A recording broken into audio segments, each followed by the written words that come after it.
여러분 안녕하십니까? 사흘 연속 롤러코스터를 탄 코스피가 상승 마감했습니다. 1조 6천억 원 가까운 외국인의 매도 폭탄에도 기관과 개인의 매수와 또 방산주 급등에 힘입어서 코스피가 종가 기준으로 최고치를 또 경신했습니다.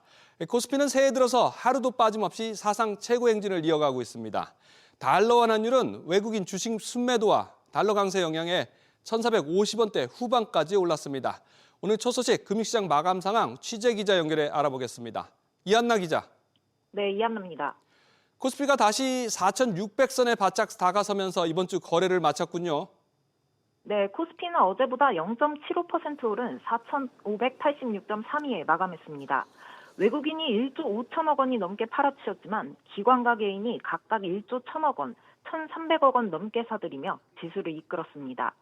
시가총액 상위 종목 중 삼성전자와 SK하이닉스는 반도체주 위주로 차익 실현성 매도가 이어지면서 약세를 보였습니다.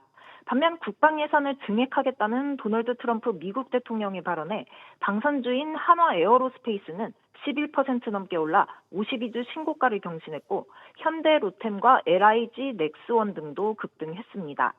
여기에 로봇, 피지컬 AI로 체질 전환 중인 현대차 그룹주 전반도 강세를 보였습니다.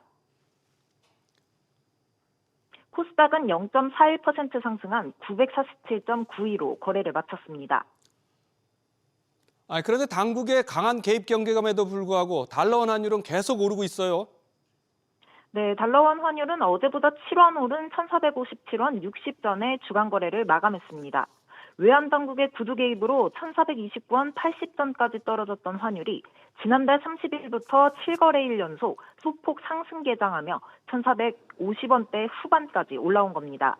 유가증권 시장에서 외국인의 1조 5천억 원이 넘는 주식 순매도가 환율을 밀어올렸는데요. 엔화 약세, 연초 결제 수요의 꾸준한 유입, 미국 연방준비제도의 금리 인하 기대 후퇴에 이 촉발된 달러 강세 등도 영향을 미쳤습니다. SBS 비즈 이한나입니다. 이렇게 새해 들어서 증시 상승폭이 확대되면서 상장지수 펀드 ETF 순자산은 300조 원을 돌파했습니다. 국내외 ETF 시장은 단순한 인덱스 투자를 넘어 이제는 증시의 머니무브를 주도하는 동력으로 진화했습니다. 올해 투자자들은 어떤 투자 전략을 세워야 할지 윤지혜 기자가 정리했습니다. 국내 한 자산운용사는 오는 13일 미국 AI 반도체 상위 3개 기업을 앞세운 상장지수 펀드 ETF 상품을 출시합니다. 지난해부터 이어진 AI 열풍이 올해도 지속될 것이란 전망에 맞춰 글로벌 반도체 밸류체인의 핵심 기업들에 투자하는 상품입니다. 다른 운용사들 역시 마케팅 조직을 확대하고 전담 부서를 개편하는 등 ETF 시장 점유율 확보에 총력을 기울이고 있습니다. 미국 같은 경우 그런 얘기도 있잖아요. 지금 그 상장 종목보다 ETF 종목들이 훨씬 더 많아졌다. 이런 흐름이 좀 당분간은 계속될 것 같다. 운용사들도 그런 ETF 시장이 워낙 커지다 보니까 관련된 상품들을 계속 내놓을 거거든요. 연초 코스피 상승세에 힘입어 현재 국내 ETF 순자산 총액은 약 309조 원으로 지난 연말 297조 원보다 10조 원 넘게 불어났습니다. 업종별로는 반도체 관련 ETF가 두드러진 성과를 냈습니다. 삼성전자와 SK하이닉스 등 대형 반도체주의 주가가 급등하면서 연초 수익률 상위권을 휩쓸었습니다. 여기에 코스피 4,500선 돌파로 시장 전반에 탄력이 붙으면서 국내외 대표지수 추종 상품이나 데이터 센터 등 AI 핵심 인프라와 전력 설비 기업에 투자하는 상품으로도 매수세가 몰리고 있습니다. ETF 자산 규모가 커질수록 같은 지수를 추종하더라도 국내 상장이냐 해외 상장이냐에 따라 세금 셈법이 천차만별인 만큼 꼼꼼하게 따져봐야 합니다. SBS 비즈 윤지혜입니다. 코스피 5천 시대를 천명한 정부가 본격적인 가속 드라이브를 밟기 시작했습니다. 자본시장의 체질을 근본적으로 개선해서 모건 스탠리 캐피털 인터내셔널 MSCI 선진국 지수 편입을 하겠다는 구체적인 청사진을 밝혔습니다. 신흥국 지수에 속한 우리나라는 번번이 실패했는데 내년에는 가능할지 주목됩니다. 유선우 기자, 글로벌 투자자들이 믿고 투자할 수 있는 자본시장을 만들겠다는 건데 오늘 정부의 로드맵이 나왔죠? 네, 정부가 오늘 MSCI 선진국 지수 편입을 위한 종합 계획을 발표했습니다. 우선 그간 가장 많은 지적을 받은 시장 접근성 개선을 위해 정부는 국내 외환 시장을 24시간 열고 역외 원화 결제 시스템을 구축하기로 했습니다. 그간 새벽 2시면 문을 닫던 중개 시스템을 24시간 가동해 거래 공백을 해소하고요. 외국 금융사가 국내에 원화 계좌를 두고 이를 통해 원화를 직접 운영할 수 있도록 허용하는 한편 야간에도 외국 기관 간 원화 결제가 가능하도록 한국은행의 24시간 결제망을 만듭니다. 또 실질적인 외국인 통합계좌 기반 결제 구조를 도입하고 거래 결제 자동화 인프라를 구축하는 등 글로벌 표준 체계를 마련하기로 했고요. 무차입 공매도 실시간 적발 시스템 NSDS 참여자가 중복으로 감리 자료를 내지 않도록 보고 의무를 면제하는 등 공매도 규제도 합리화하기로 했습니다. 이 밖에 배당 공시 시점을 앞당기는 방안 등 MSCI가 지적한 문제들에 대한 개선 방안을 8가지 추진 과제로 모두 담았습니다. 선진국 지수 편입을 위한 1차 관문은 오는 6월이죠. 네, MSCI 선진국 지수에 편입되려면 먼저 관찰 대상국에 최소 1년 이상 등재돼야 하는데요. 관찰 대상국 지정 여부는 올해 6월 결정됩니다. 관찰 대상국에 등재되면 빠르면 내년 선진국 지수 편입 이듬해에 실제 지수에 반영되는 걸 목표로 삼을 수 있습니다. MSCI는 시장을 선진국과 신흥국, 프론티어, 독립시장으로 분류하는데 우리나라의 경우 지난 1992년 신흥시장으로 분류된 후 현재까지 벗어나지 못했습니다. 선진국 지수 편입에 성공하면 외국인 투자 자금이 대거 유입될 걸로 기대되는데 이 규모가 최대 75조 원에 달할 수 있다는 전망도 나옵니다. SBS 비즈 류선우입니다. 정부가 지난해 1% 수준이었던 우리나라 성장률을 올해는 2%를 목표로 제시했습니다. 국내의 다른 기관 전망치보다는 다소 높은 수치지만 정부는 민간 소비 회복과 반도체 수출 호조가 성장률을 견인할 것으로 내다봤습니다. 먼저 정인영 기자가 보도합니다.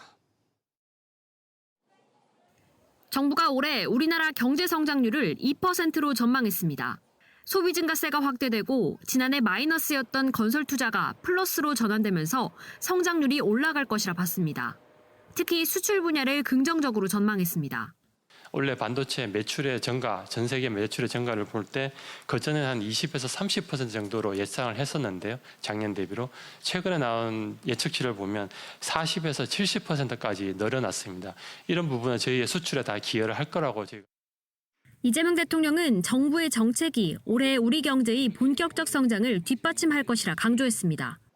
반도체 등 전략산업 육성과 금융시장 정상화 정책들은 우리 경제의 강점을 한층 강화하고 새로운 도약으로 이끌어낼 것으로 믿습니다. 다만 국내외 주요 기관들은 1% 후반대 성장률을 예상해 정부 전망이 다소 낙관적이란 지적도 나옵니다. 환율 이슈도 있고 국제 유가가 점점 낮아지고 있어가지고 철강이나 아니면 석유, 화학이나 수출 전망은 그렇게 긍정적이지 못해요. 수출을 반도체 슈퍼사이클만 가지고선 긍정적으로 보기에는 좀 조심스러운 부분이 있다. 여기에 높은 환율과 국내 건설 시장 침체, 중국 유럽연합 등 주요국 경기 둔화도 우리 경제의 변수로 작용할 수 있습니다. 한편 정부는 올해 소비자 물가가 2.1% 상승할 것으로 전망했습니다. 물가 안정을 위해 부처별 차관급 물가 안정 책임관을 지정하고 업무 평가 시 소관 품목 물가 지표를 반영할 방침입니다. 서민 생계비 경감을 위해 중소기업 직장인의 점심값 20%를 제공하고 무제한 대중교통 정액권인 모두의 카드 도입, 취약계층 생리용품 구입비 지원을 발표했습니다. SBS 비즈 정윤영입니다. 그런데 올해 정부 경제정책에서 다주택자 양도세 유예 문구가 4년 만에 빠졌습니다. 결정을 최종 시한인 오는 5월까지 미룬 건데 공급 대책도 사실상 재탕 수준이라는 지적이 나오면서 부동산 정책 실효성에는 의문성이 커지고 있습니다. 이어서 지웅배 기자가 보도합니다. 시장이 주목한 양도세 중과 유예 문구는 이번에 포함되지 않았습니다. 매년 내용에 포함되다 이번에 빠진 건 연장 여부가 정해지지 않아서란 설명입니다. 양도세 중과 이게 이제 5월 그 일몰이 있습니다. 아직까지 요거에 대해서 이제 일몰을 종료할지 연장할지 아직 결정되지 않았고요. 다주택자들이 양도세 중과 부담에 몰려 매물을 내놓게 될 경우 주택 공급 효과를 기대할 수 있습니다. 다만 똘똘한 한 채를 남기려는 경향이 커 실제 공급 효과는 제한적일 가능성이 큽니다. 더욱이 이번 전략의 세제 방안도 힘을 주지 않았던 만큼 공급 형태와 물량이 집값 잡기에 있어 관건이었는데 당장 새롭게 포함된 내용은 청년 등을 위한 모듈러형 공공주택 16,000여 호에 그쳤습니다. 나머지 수도권 공공택지는 3기 신도시 등의 5만 호 착공, 고양 창릉 등의 약 3만 호 분양 등 기존 발표를 되풀이했습니다. 대량 공급이 되는 구조는 아니거든요. 오히려 더 비싼 부분들도 있을 거예요. 이 주택을 소비자가 좋아해야 돼요. 모듈러 주택이 들어가는데 뭐 층간소음도 덜하고 더 튼튼하고 더 좋더라. 이렇게 평가가 돼야지.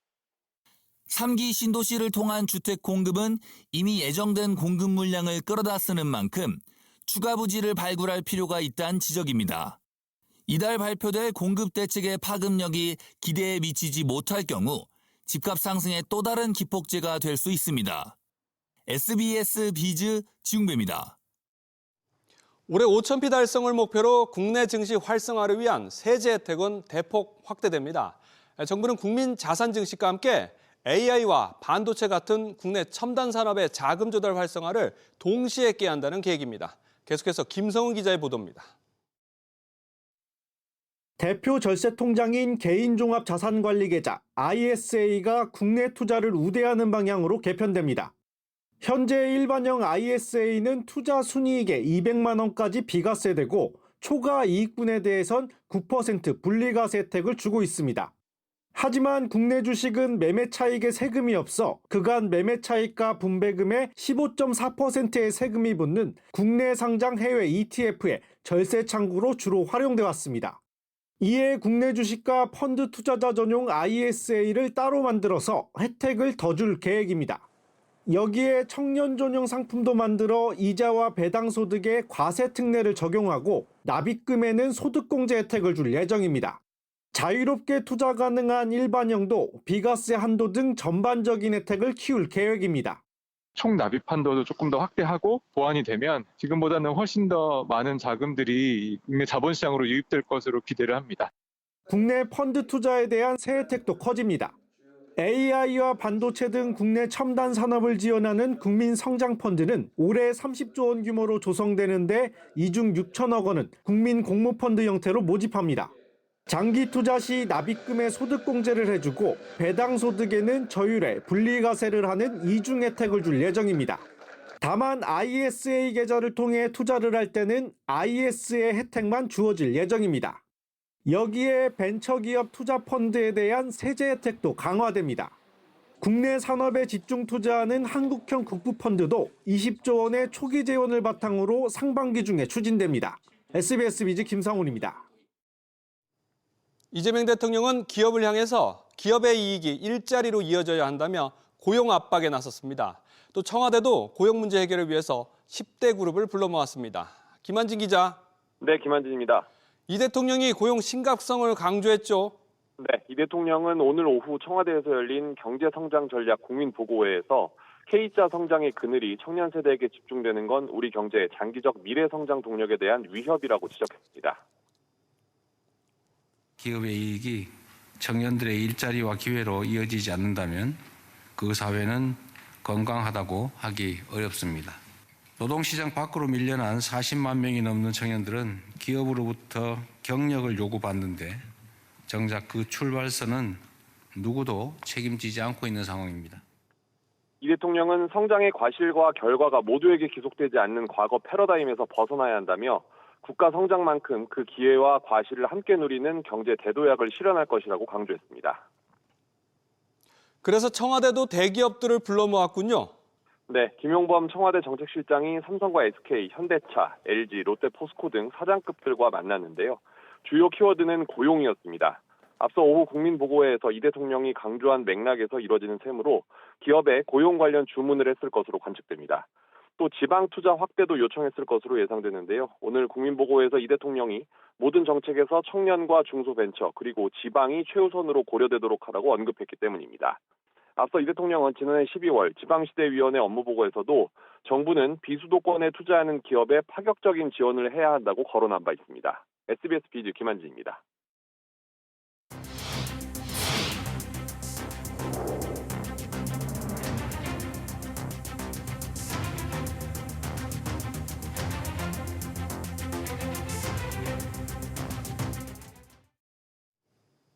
어제 실적 파티를 벌인 삼성전자와 달리 국내 가전 라이벌 LG전자는 지난해 4분기에 9년 만에 첫 적자라는 우울한 성적표를 받아들였습니다.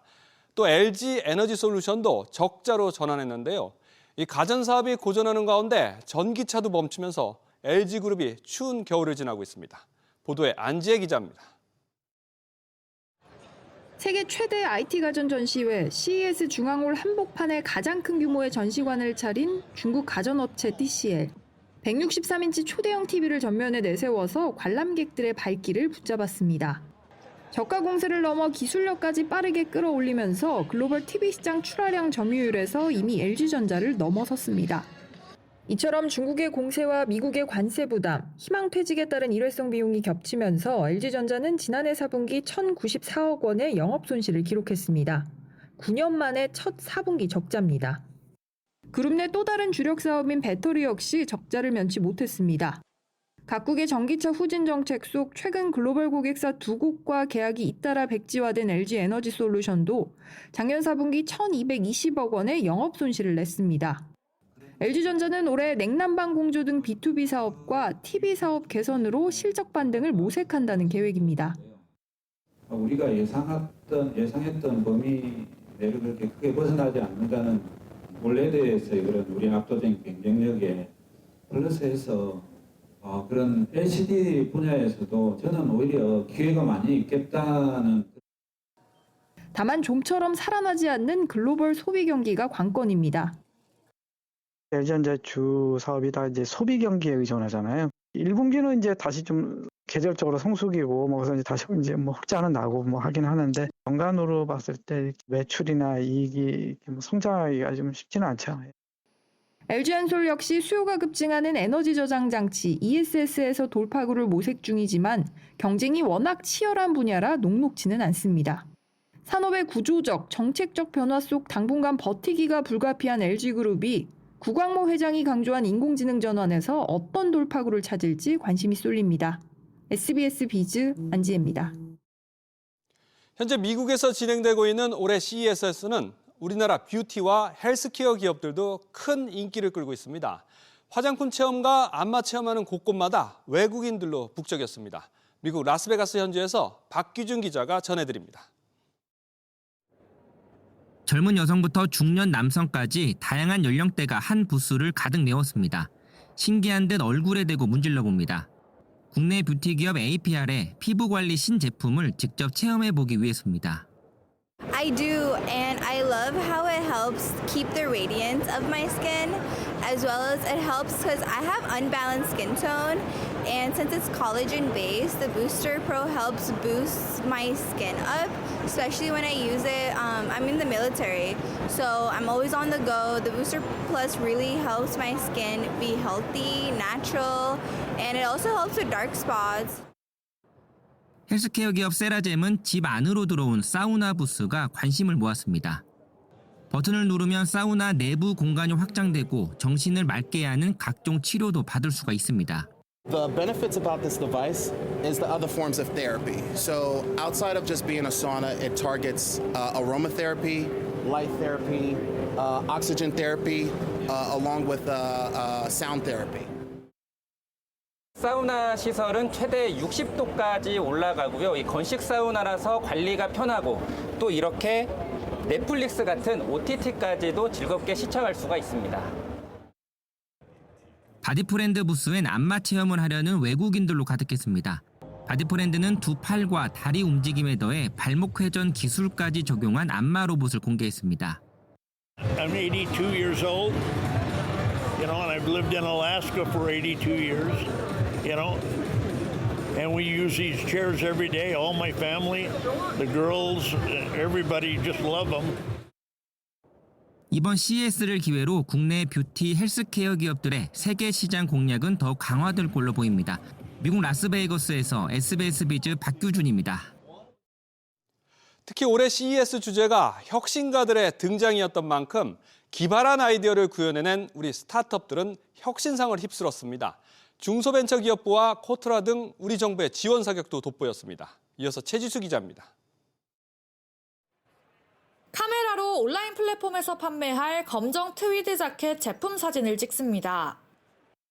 이렇게 제품 사진을 찍기만 해도 AI가 30초 만에 홍보 문구가 담긴 상세 페이지를 자동으로 만들어줍니다. 판매 업체의 마케팅 비용과 시간을 크게 줄일 수 있습니다. 정부가 스타트업 육성 프로젝트로 R&D를 적극 지원한 기업인데 국내외 잠재적 바이어로부터 큰 호응을 얻었습니다. It's got a really nice UX for kind of AI generated. Can kind of display the fashion for you. I think for fashion brands, it's really useful to have. 듣는 기능에 그쳤던 헤드폰에 고글 디스플레이를 탑재해 3D 영상 시청을 구현해낸 우리 기업은 글로벌 진출을 앞두고 CES를 세계 무대의 발판으로 삼았습니다. K 스타트업은 AI를 필두로 혁신가의 등장에 걸맞는 기술을 보여주면서 혁신상 60%를 휩쓸었습니다. 그 뒤엔 정부의 지원 사격이 있었습니다. 코트라가 꾸린 통합 한국관에는 역대 최대 규모 470개사가 참여해 원팀 코리아로 뭉쳤고 중기부는 K 스타트업 통합관을 마련해 바이어와의 직접 통로를 만들었습니다. 우리 정부는 국제 무대에서 경쟁력을 입증한 기업들이 실질적인 수출과 투자로 이어지도록 해외 마케팅, 사업화 등 후속 지원을 이어나갈 계획입니다. 미국 라스베이거스에서 SBS 비즈 최지수입니다. 주택에서 불이 날 경우 사망자가 가장 많이 발생하는 공간은 침실입니다. 매트리스가 실내 가구 가운데서 가장 넓은 면적을 차지하고 있기 때문입니다. 특히 요즘 같은 겨울철 전열기구 사용이 늘면서 화재 위험이 더 커지고 있지만 이 난연 소재에 대한 제도와 업계 대응은 미흡하다는 지적이 나옵니다. 신채연 기자가 취재했습니다. 매트리스 전체가 활활 타오르며 유해 연기를 내뿜습니다.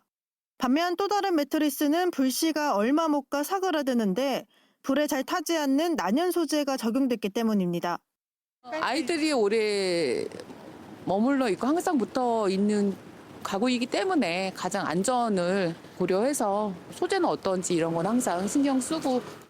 매트리스 난연 소재 적용은 미국과 캐나다, 영국 등에선 의무지만 우리나라에선 강제성이 없습니다. 때문에 시몬스와 지누스만 난연 매트리스를 선보인 반면 에이스와 실리 등 대부분은 아직입니다. 시몬스는 모든 제품에 난연 소재를 적용한 데 이어 지난 2024년 타사 등 공익적으로 쓰일 수 있도록 자사 난연 기술 특허를 공개했지만 이를 활용하고 있는 업체는 아직 한 곳도 없습니다. 한번 불이 붙으면은 수평적으로 쭉 화염 전파가 일어나는데 5분 이전에 전소가 되고 그로 인한 열방출이 가정 실내 전체에 미치게 됩니다. 매트리스가 연소될 때 발생하는 유독가스의 위험성은 제실자로 하여금 질식을 일으킬 수 있는. 지난 연말 서울 방이동 아파트 침대 화재로 주민 1명이 숨졌고 2024년 7명의 생명을 앗아간 부천호텔 화재 역시 매트리스가 불쏘시개가 됐습니다. 제도와 업계의 관심 밖에서 침실 화재 피해는 이어지고 있습니다. SBS 비즈 신채원입니다. 국민연금 수급액이 새해 들어 2.1% 오르면서 올해 평균 수급액은 70만 원에 육박할 전망입니다. 물가 상승률 등을 반영한 결과인데요. 하지만 여전히 최소 생계비에도 못 미치는 수준으로 이 연금액을 받는 고령층이 적지 않습니다. 취재 기자 연결해 보겠습니다. 오정인 기자. 네, 오정인입니다. 이렇게 2.1% 오르게 되면 국민연금 얼마나 더 받게 되는 건가요? 네, 기존 국민연금 평균 수급액은 68만 1,644원이었는데요. 올해부터는 14,000원가량 오른 69만 5,958원이 됩니다. 기존 월 318만 5,040원을 받던 최고액 수급자는 올해부터 325만 원대, 약 6만 7천 원을 더 받게 됩니다. 또 소득 하위 70% 고령자에게 지급되는 기초연금도 기존 월 34만 2,514원에서 7천 원가량 더 늘어납니다. 보험료와 연금액 산정 기준이 되는 월 기준소득액의 상하한선은 어떻게 조정됐나요? 네, 기준 소득 월액 상한은 637만 원에서 659만 원으로 하한은 40만 원에서 41만 원으로 각각 22만 원, 만 원 오릅니다. 월 소득이 700만 원인 가입자라도 최대 659만 원을 기준으로 결정되는 보험료를 낸다는 의미입니다. 다만 이 해당 소득 구간에 포함되지 않은 가입자가 전체의 86%나 되는 만큼 큰 영향은 없을 것으로 예상됩니다. 한편 이번 조치로 국민연금 가입자들의 연금 수급액이 기존보다 늘긴 하지만 생활비 마련에 얼마나 보탬이 될 수 있을지는 미지수입니다. 국민연금공단에 따르면 지난해 9월 기준 노령연금 수급자 626만 9천여 명 중 월 수급액이 60만 원 미만인 경우가 전체의 64.5%였습니다. 평균 수급액에도 못 미칠 뿐만 아니라 1인 기준 최소 생활비 월 139만 2천 원의 절반에 그쳤습니다. SBS 비즈 오정인입니다. 미국 연방대법원이 우리 시간으로 오늘 밤 자정쯤에 중대 사건 판결 선고를 예고했습니다. 트럼프 상호관세에 대한 위법 판결이 나올 경우에 우리나라를 비롯한 전 세계 경제에 큰 충격을 줄 것으로 예상됩니다. 김종윤 기자. 네, 김종윤입니다. 트럼프 대통령이 전 세계에 부과했던 상호관세 적법 여부 판결이 오늘 밤 나올 것 같다고요? 네, 미 연방대법원은 미국 동부 시간 9일 오전 10시, 우리 시간 내일 새벽 자정 일부 사건들의 판결 선고를 할 수 있다고 예고했습니다. 하지만 구체적으로 어느 사건에 대한 판결을 내릴지는 정확히 밝히지 않았습니다. 다만 정황상 트럼프 행정부가 지난해 2월부터 부과한 상호 관세나 펜타닐 관세 등의 상고심 판결이 선고될 것으로 관측됩니다.